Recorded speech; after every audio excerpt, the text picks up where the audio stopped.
তোরে আমার ছোট ভাইয়ের মতো চোখে দেখছি, আমার সন্তানের মতো চোখে দেখছি, সমস্ত কিছুর দায়িত্ব তোর উপরে দিয়েছি। আর তুই আমার মেরে আমার চেয়ারটা দখল করতে চাইছিলি। আরে তুই তো এমনি পারতি, তুই যেরকম আলগা একটা দরদ দেখাইছিলি না, এটা দিয়ে এমনি পারতি আমার সব নিয়ে নিতে। আমার কি আছে রে?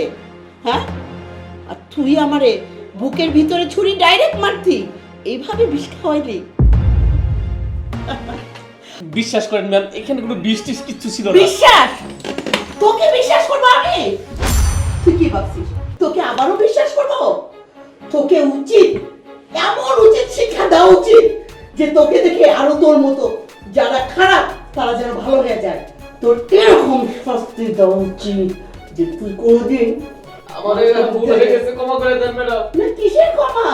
তুই আমাকে মেরে ফেলতে চাইছিস, তো কিসের ক্ষমা? আমার ভুল হয়ে গেছে। তোর ভুল, চল তোরে আমি থানায় দিয়ে দিব। চল। আমাদের ক্ষমা করে দেন এবারের মতো।